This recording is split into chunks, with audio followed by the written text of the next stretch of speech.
Hello बच्चों, कैसे हो आप सब। आज हम स्टार्ट करेंगे यूनिट फर्स्ट क्लास 11th की है, जिसका नाम है some basic concepts of chemistry. Okay, तो आज हम स्टार्ट करेंगे कुछ ऐसे टॉपिक्स जो 9th से रिलेटेड है, जो आप 9th से भी पढ़ के आए हैं। Atomic mass and molecular mass.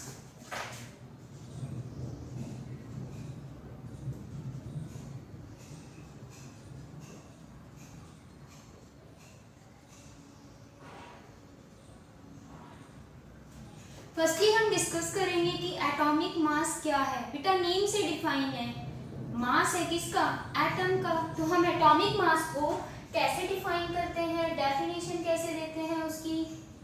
Atomic mass क्या होता है बेटा, mass of an atom of an element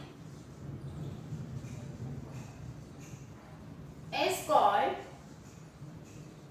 atomic mass। तो एटॉमिक मास में बेटा सिर्फ हमें ये देखना है कि जो एटम का जो मास होगा उसी को हम क्या बोलते हैं, एटॉमिक मास। अब एटॉमिक मास की यूनिट्स क्या होती है वो हमें देखनी है। तो यूनिट्स क्या क्या होती है इसकी जनरली, इसको हम लिखते हैं बेटा AMU से, U से एंड DA से। AMU क्या होता है, A से एटॉमिक, M से मास, U से यूनिट, और U से भी यहाँ यूनिट ही है बेटा। एंड DA क्या है बेटा, डाल्टन साइंटिस्ट थे, उन्होंने फर्स्टली एटम के बारे में बताया था, इसीलिए इसकी जो यूनिट है हम क्या लिखते हैं, DA से भी। जनरली हम AMU या फिर U से ही लिखते हैं, DA से बहुत कम डिनोट करते हैं, बट इसकी यूनिट होती है, ये आपको ध्यान रखनी है कि डाल्टन साइंटिस्ट थे, उन्हीं के ही नाम पे DA यूनिट रखी गई थी। ठीक है, तो अभी हम क्या करेंगे, सबसे पहले जो AMU है 1 AMU, इसकी वैल्यू हमें कैलकुलेट करनी है। और वो कैलकुलेट कैसे करते हैं बेटा, इसके लिए सबसे पहले एक रेफरेंस लिया गया था, एक एलिमेंट रेफरेंस लेते हैं, उसके बेस पे बेटा हम किसी भी एलिमेंट के मासेस को कैलकुलेट करते हैं, मास को। तो यहाँ पर सबसे पहले हमें ये देखना है कि वो हमारा जो रेफरेंस था वो क्या था।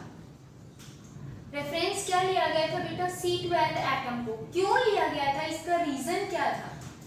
रीजन बेटा ये था, एक तो सबसे पहले कि जो इसकी अबेंडेंस थी नेचर में बहुत ज्यादा थी, इजीली अवेलेबल हो जाता है, इसीलिए C12 एटम को रेफर किया गया। ठीक है, नेक्स्ट अगर हम बात करें सेकेंड की, तो कार्बन जो एटम होता है बहुत ज्यादा प्रेजेंट है, इसका मतलब तो ये फ्री स्टेट में होगा ही नहीं, जल्दी जल्दी रिएक्ट करके क्या बना लेगा, कंपाउंड या मॉलिक्यूल। तो एक्चुअल में क्या होता है कि ये जो कार्बन 12 है वो इजीली रिएक्ट नहीं करता है, इसका मतलब हम ये कह सकते हैं कि ये क्या होता है, मॉडरेटली रिएक्टिव होता है। थर्ड अगर हम बात करें इसकी, तो थर्ड हम ये कहेंगे बेटा कि इसकी जो आइसोटॉप्स, जिस टाइम इस एटॉमिक मास की यूनिट जो थी AMU, इसकी वैल्यू जब हम कैलकुलेट कर रहे थे, तो एक्चुअल में इस टाइम इसके आइसोटॉप्स नहीं हुए थे, या हम कहें उस टाइम डिस्कवर नहीं हुए थे। तो जो ये आइसोटॉप्स थे C13 और C14, ये बेटे इनकी अबेंडेंस नेचर में बहुत ही मिनिमम होती है, मैक्सिमम किसकी होती है, C12 की। तो हम ये कह सकते हैं कि कार्बन के जो एटम आइसोटॉप्स जो थे वो नहीं थे, इसी वजह से इजीली इसको रेफर किया गया। ठीक है, तो हम कार्बन 12 के बेस पे क्या करते हैं, यहाँ पर किसी भी जो AMU एटॉमिक मास यूनिट है उसकी क्या निकालते हैं, वैल्यू निकालते हैं। ठीक है, तो एक्चुअल में हमारे पास ये लिया C12 एटम, तो हम ये कहेंगे 12 AMU इज इक्वल टू क्या हो गया बेटा, वे ऑफ 1 कार्बन एटम। ये तो 12 AMU है, हमें किसकी निकालनी है, 1 AMU की। 12 क्यों लिया बेटा, इस कार्बन का मास कितना है 12, तो हम यहाँ पर 1 AMU की वैल्यू निकालेंगे। 1 AMU इज इक्वल टू क्या होगा, 1/12 वेट ऑफ कार्बन 12 एटम। यहाँ पर कार्बन 12 लिखना जरूरी है क्योंकि बेटा हमने इसी को रेफर किया है, इसीलिए। तो यहाँ पर वेट ऑफ जो कार्बन 12 एटम है, इसकी एक्सपेरिमेंटली वैल्यू दी हुई है बेटा, ये साइंटिस्ट ने एक्सपेरिमेंटली वैल्यू कैलकुलेट की हुई है पहले से ही। कैसे? इंस्ट्रूमेंट के थ्रू। तो ये वैल्यू फिक्स है, वो आपको याद रखनी पड़ेगी। तो 1 AMU इज इक्वल टू क्या होगा, 1/12 इंटू 1.99 इंटू 10 की पावर माइनस 23 ग्राम में होती है। अब जैसे ही आप डिवाइड करोगे तो हमारे पास 1 AMU इज इक्वल टू क्या आ जाएगा बेटा, 1.66 इंटू 10 की पावर माइनस 24 ग्राम। ये हमारे पास इसकी वैल्यू आ गई 1 AMU की। ये वैल्यूज आपको याद रखनी है, याद नहीं रख सकते, अगर इसकी याद है तो आप कैलकुलेट कर लेना, वैसे इजी है, आप इजीली याद रख सकते हो। चलो अभी स्टार्ट करते हैं हम कि ये तो 1 AMU की वैल्यू निकल गई, ये तो हमारे पास क्या आया, एटॉमिक मास आ गया। ठीक है, अब हम यहाँ पर देखो आगे क्या लिख रहे हैं, ग्राम। तो अब ग्राम एटॉमिक मास क्या होता है, जो मास किसका था, एटम का, अगर हम उसको किस में रिप्रेजेंट करें, ग्राम के अंदर, तो वो हमारा क्या होगा, ग्राम एटॉमिक मास। ठीक है, तो जो मास ऑफ एन एटम है किसी भी एलिमेंट का, उसको हमें रिप्रेजेंट करना है किससे, ग्राम से, वो हमारा हो जाएगा ग्राम एटॉमिक मास। क्लियर? तो ग्राम एटॉमिक मास जो है वो हमें पता चल गया। अब अगर हम ये कहें सपोज कि हमारे पास एटॉमिक मास ऑफ कार्बन की अगर हम बात करें तो वो क्या होगा बेटा, एटॉमिक मास बोला है मैंने, जिसकी यूनिट AMU U होती है। ध्यान रखना, आपको क्या करना है, कार्बन का मास कितना होता है 12, यहाँ आप AMU लिख दिया। तो आपको अगर ये बोला जाए gram atomic mass of carbon, तो आप क्या लिखोगे, 12 ग्राम। तो बेटा मैंने यही कहा कि किसी भी एटम का जो मास होता है हम उसको ग्राम में अगर रिप्रेजेंट करेंगे तो हम उसको क्या बोलेंगे, ग्राम एटॉमिक मास।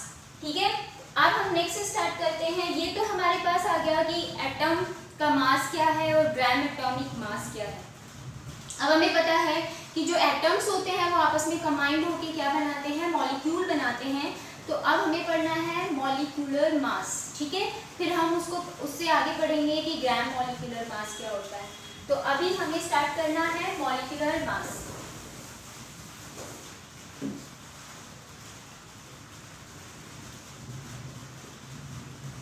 अभी मैंने कहा बेटा मॉलिक्यूल कब बनते हैं, जब एटम्स क्या होते हैं, कंबाइंड। जैसे मैंने बोल दिया कि A + B कंबाइंड होके क्या बना रहा है, C बना रहा है। ठीक है, तो जैसे मैंने ये कहा कि A और B है, ये हमारे पास क्या होंगे, एटम, और ये हमारे पास क्या होगा, मॉलिक्यूल, क्योंकि इनके बीच में बॉन्डिंग हो चुकी है। बॉन्ड जब बन जाता है तो हमारे पास जो आता है वो मॉलिक्यूल या फिर कंपाउंड आता है। तो हमें यहाँ पढ़ना है कि मॉलिक्यूलर मास क्या होता है। तो बेटा मॉलिक्यूल किससे बना, एटम से, और इस एटम का कुछ ना कुछ मास होगा। अगर ये दोनों कंबाइंड होकर मॉलिक्यूल बना रहे हैं तो इन दोनों का मास भी क्या हो जाएगा, सम हो जाएगा, प्लस हो जाएगा। तो इसका मतलब जो हमारे पास आया उसका मास निकल के आ जाएगा। कैसे कि हमने अभी कहा कि इसका भी कुछ ना कुछ मास होगा, इसका भी मास होगा, दोनों को प्लस कर दो, C बन रहा है, वो हमारे पास इसका मास निकल के आ गया, दैट मीन्स मॉलिक्यूलर मास। तो मॉलिक्यूलर मास को हम डिफाइन कैसे करेंगे, sum of all atoms of element present in molecule।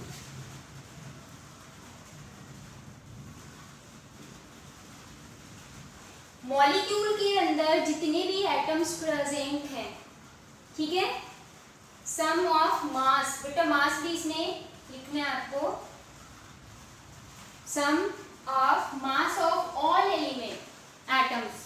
ठीक है, एटम्स का जो मास होता है उसको आपको सम करना है, वो आपके पास क्या आ जाएगा, मॉलिक्यूलर मास आ जाएगा। ठीक है, जैसे मैं अभी एग्जांपल दूं कि हमारे पास जो H2 है वो O2 के साथ कंबाइंड होके क्या बना रही है, H2।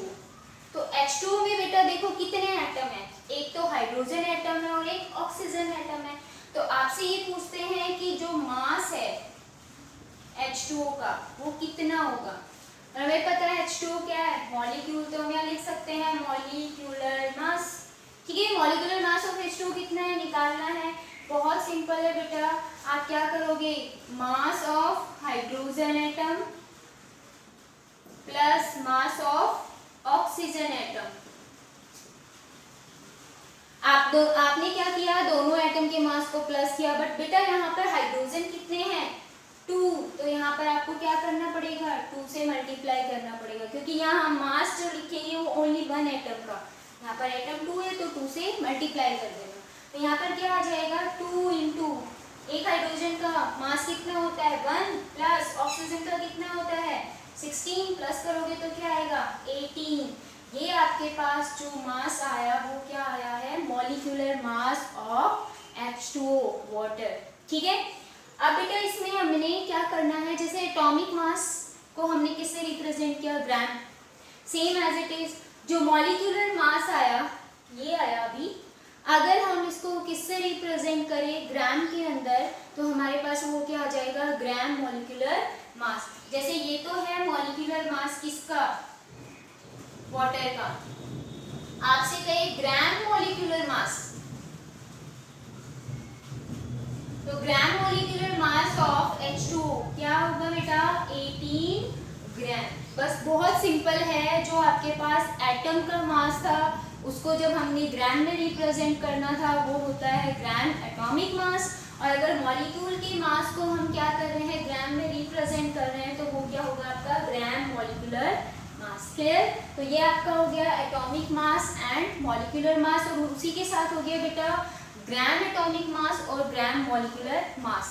अब हम इसी के साथ एक और टॉपिक स्टार्ट कर रहे हैं, इसी में ही ऐड करके मोल कंसेप्ट, उसका एक छोटा सा पार्ट देखेंगे, फिर हमें नेक्स्ट जो टॉपिक है वो स्टार्ट करना है कि जो AMU है, ग्राम है, मोल है, उनमें क्या क्या रिलेशन होते हैं। ठीक है, तो अभी हम स्टार्ट कर रहे हैं क्या, मोल कंसेप्ट।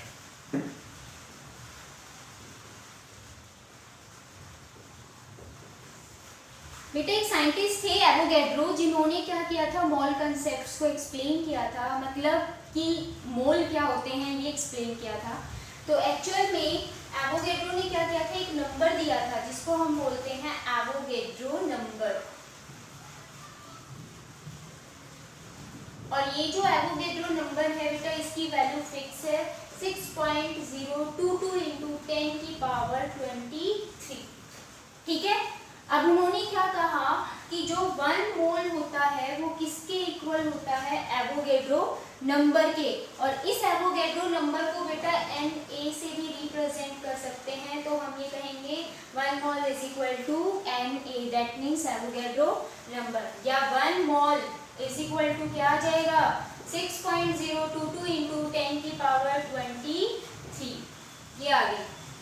बस इसमें एक छोटा सा कंसेप्ट है बेटा, अगर यहाँ पर 1 मोल एटम्स दिया हुआ है तो यहाँ भी क्या आएगा 6.022 इंटू 10 की पावर 23 एटम। अगर आपसे पूछा जाता है कि 1 मोल एटम ऑफ कार्बन में कितने एटम्स प्रेजेंट होते हैं, तो आप बताओगे 6.022 इंटू 10 की पावर 23 एटम्स कार्बन के प्रेजेंट होते हैं। ठीक है, अगर मैंने ये कहा 1 मोल मॉलिक्यूल ऑफ, तो यहाँ पर क्या आ जाएगा, मॉलिक्यूल आ जाएगा, ये चीज आपको ध्यान रखनी है। नेक्स्ट हम ये कह रहे हैं कि 1 मोल की वैल्यू हमारे पास आ गई बेटा, इसको एक और कंसेप्ट में भी लिखते हैं कि जो 1 मोल होता है वो किसके इक्वल होता है, मास ऑफ एन एटम या फिर मास ऑफ एन मॉलिक्यूल, ये भी आपको ध्यान रखना है। मतलब जैसे मैंने कहा 1 mole of carbon atom is equal to क्या होगा, कार्बन का मास कितना होता है 12, तो किसके इक्वल होगा 12 ग्राम के इक्वल होगा। ठीक है, नेक्स्ट इसका एक और कंसेप्ट आता है बेटा, गैसेस के लिए एक अलग से वैल्यू होती है, वो आपको ध्यान रखनी है। तो हम यहाँ पर गैसेस के लिए क्या बताते हैं, गैसेस के लिए हमें वॉल्यूम लेनी होती है। ठीक है, यहाँ हम एटम्स मॉलिक्यूल्स की बात कर रहे हैं, वहाँ हमें वॉल्यूम लेनी होती है। तो हम क्या लिखते हैं 1 mole of gas is equal to क्या होता है 22.4 लीटर ऑफ एनी गैस। ठीक है, उसके लिए ये वैल्यू होती है, ये आपको ध्यान रखना है। गैसेस के लिए आपको ये फॉर्मूला यूज करना है, अदर्स के लिए आपको ये वाला फॉर्मूला और ये वाला फॉर्मूला यूज करना है, जितने भी एलिमेंट्स हैं उनके लिए, कंपाउंड्स के लिए, मॉलिक्यूल्स के लिए, ठीक है। अब ये था मोल कंसेप्ट्स, ये छोटा सा मैंने आपको एक्सप्लेन कर दिया, इसके बेस पे हम न्यूमेरिकल्स बाद में देखेंगे, अभी थोड़ा सा और डिस्कस कर लेते हैं। बेटा अगर आपने ये चीज़ देखी है तो 1 मोल किसके इक्वल है, एवोगैड्रो नंबर के, और 1 मोल किसके इक्वल है, मास ऑफ एन एटम के। तो यहाँ से एक और भी तो रिलेशन आ सकता है क्या, कि जो एवोगैड्रो नंबर है वो किसके इक्वल होगा।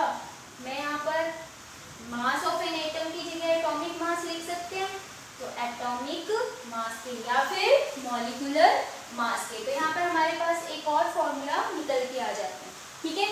तो ये हमारा था मोल कंसेप्ट्स। अब हम इसमें आगे स्टार्ट कर रहे हैं कि जो आपके पास AMU है, ग्राम आया, मोल आया, ठीक है, तो इसमें क्या रिलेशन होता है एक्चुअल में, वो हमें निकालना है।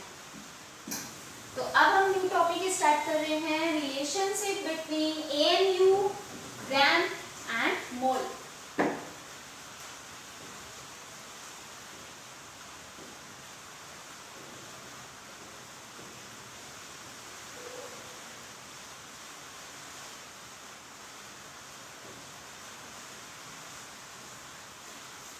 क्या रिलेशनशिप होगा वो आपको समझना है। तो सबसे पहले मैं आपसे ये बोलना चाहूँगी कि मास जो होता है एक एटम का, मास ऑफ 1 एटम, कार्बन 12 का 1 एटम है, उसका मास कितना होता है बेटा, 12U, ठीक है। अब हमें क्या करना है, यहाँ हमने कहा 1 एटम, अगर आपके पास क्या प्रेजेंट हो, एनी एटम, एनी एटम का मतलब एवोगैड्रो नंबर से है यहाँ पर ऑफ C12, तो यहाँ पर बेटा क्या होगा 12, एवोगैड्रो नंबर साथ में आ रहे हैं तो आप इसको इस टाइप से रिप्रेजेंट करोगे। अगर अब हमें बात करनी है मोल की, तो हमें पता है कि ये एवोगैड्रो नंबर है और एवोगैड्रो नंबर किसके इक्वल होता है, 1 मोल की, तो आप यहाँ पर क्या लोगे 1 mole atom of carbon 12 is equal to क्या आ जाएगा 12NaU, एज इट इज आएगा। क्यों, क्योंकि ये दोनों तो इक्वल है ना, तो इनकी वैल्यूज क्या आएंगी, इक्वल। बेटा एक चीज और बताई थी कि 1 मोल किसके इक्वल होता है, एटॉमिक मास के भी, तो हम यहाँ ये लिख सकते हैं mass of 1 mole atom of carbon 12 is equal to क्या आएगा बेटा यहाँ पर 12 ग्राम। ये वैल्यू भी क्या है, अगर हम ये चीज देखें तो यहाँ पर अगर देखोगे तो 12 एवोगैड्रो नंबर यूनिट एंड 12 ग्राम है यहाँ पर, तो हम इन दोनों को इक्वल मान सकते हैं। NaU इज इक्वल टू 12 ग्राम, 12 से 12 क्या हो जाएगा कैंसिल, तो U इज इक्वल टू क्या आ जाएगा बेटा ग्राम पर Na। यहाँ हम ये लिख सकते हैं 1 ग्राम पर Na, और Na की वैल्यू कितनी होती है बेटा, आपको भी पता है 1 डिवाइडेड बाय 6.022 इंटू 10 की पावर 23 ग्राम। और जब इसको सॉल्व करोगे तो बेटा क्या आएगा 1.66 इंटू 10 की पावर -24 ग्राम। आपने देखा होगा कि जो 1 AMU था उसकी वैल्यू भी ये आ रही थी और 1U की भी वैल्यू ये आ रही है। इसका मतलब हम ये कह सकते हैं कि 1 AMU इज इक्वल टू क्या है 1U। ये चीज क्लियर है। अब बेटा इसी से ही हम एक और कंसेप्ट लेते हैं, क्या कि जो एवोगैड्रो नंबर है वो किसके इक्वल होता है 1 मोल के। हमें पता है Na इज इक्वल टू क्या है 1 मोल, तो हम यहाँ पर 1 मोल लिख सकते हैं, तो U इज इक्वल टू क्या हो जाएगा ग्राम पर मोल। आपके पास रिलेशन निकल के आ गया है। क्या रिलेशन निकल के आया बेटा, हमारे पास इनमें रिलेशन निकल के क्या आया है U इज इक्वल टू आपके पास था ग्राम पर Na। एक तो ये चीज था, हम इसको कैसे लिख सकते हैं U इज इक्वल टू, ये किसके इक्वल होता है 1 मोल के इक्वल होता है, तो आप क्या करोगे ग्राम पर मोल। आपके पास ये आ गया है रिलेशन। बेटा हमने अभी का 1 AMU इज इक्वल टू क्या है 1 U, तो हम यहाँ ये भी लिख सकते हैं AMU इज इक्वल टू ग्राम पर मोल। हमें ये रिलेशन निकालना था, हमने ये रिलेशन निकाल लिया। ठीक है, अब इसी में ही हम एक चीज और पढ़ते हैं कि आपने मॉलिक्यूलर मास भी पढ़ा है और एक मोलर मास भी पढ़ा है, तो दोनों में डिफरेंस क्या होते हैं। एक्चुअल में अगर हम वैल्यू देखें तो हमें सेम दिखाई देती है, बट ये सेम नहीं होती है। तो हमें क्या करना है, मोलर मास को डिफाइन करना है। तो हम कैसे करेंगे मोलर मास को डिफाइन? बहुत सिंपल है बेटा मोलर मास।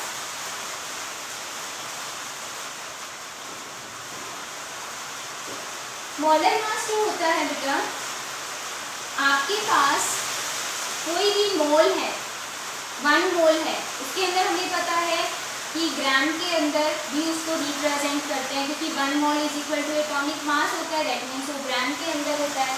तो मोल कंसेप्ट्स को ग्राम के अंदर जब हम रिप्रेजेंट करते हैं तो उसी को हम क्या बोलते हैं बेटा, मोलर मास। ठीक है, कैसे? जैसे मैंने एग्जांपल दिया आपको कि 1 आपके पास एटम है, किसका? सल्फर का। तो हम ये लिखेंगे कि मास ऑफ 1 एटम ऑफ सल्फर